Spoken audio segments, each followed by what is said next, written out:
안녕하세요. 향기소리입니다. 향기소리 시청자 여러분 안녕하셨습니까?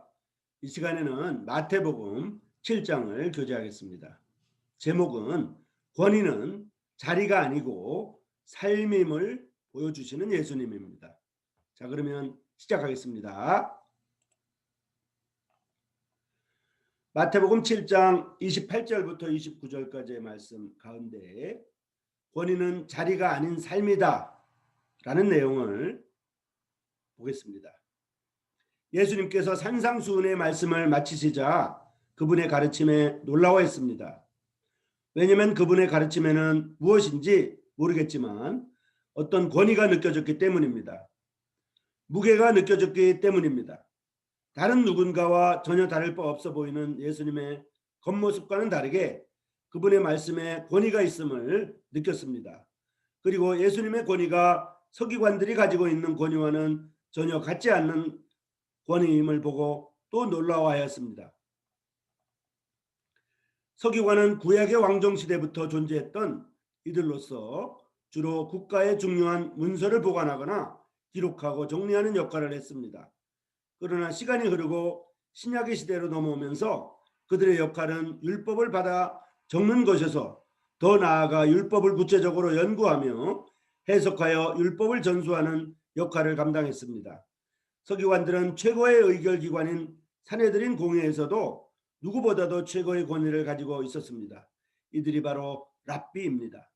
이들이 가르치는 말씀이 얼마나 권위를 가지고 있었는지 알 수 있습니다. 그런데 예수님의 가르침에 권위가 있었다는 것과 서기관들의 가르침에 있는 권위를 조금 다르게 생각할 필요가 있습니다. 서기관들의 권위는 그 말씀 자체에 권위가 있었다기보다는 그들의 권위 있는 자리에서 나오는 권위였다고 보는 것이 합당합니다. 물론 그들의 말씀 자체에도 권위가 있었겠지만 그 말씀을 권위 있게 만들었던 것이 어쩌면 서기관이라는 그들의 높은 신분에 있었던 것입니다. 영향력 있는 자리에 있었습니다. 예수님이 왜 권위 있는 자처럼 보였고 그분의 말씀이 권위 있는 말씀으로 비추어진 것일까요?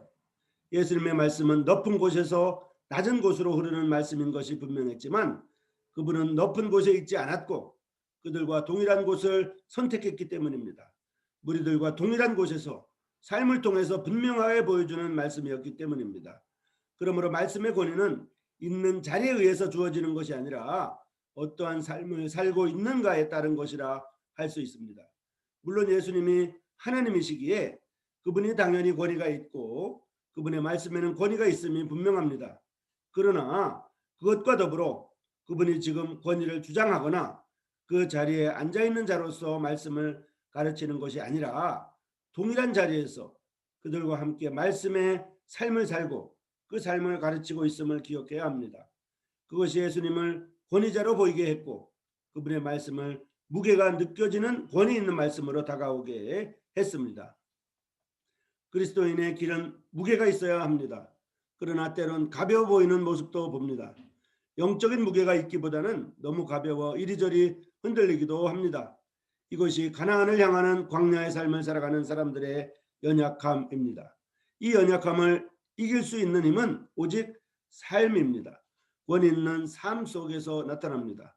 어렵게 만들고 힘들게 만든 그 어떤 자리에서 나오는 것이 아니라 영적인 삶을 살아가는 삶 속에서 나오는 것입니다. 권위를 잃어버려 방황하는 일이 있다면 그리스도인의 삶으로 나아갑니다. 조금씩 한 스텝씩 걷습니다. 천천히 고요하게 다시 그 영적 권위 속에서 무게 있는 삶을 살아가기를 소망합니다. 향기소리 시청자 여러분, 다음 이 시간까지 안녕히 계십시오.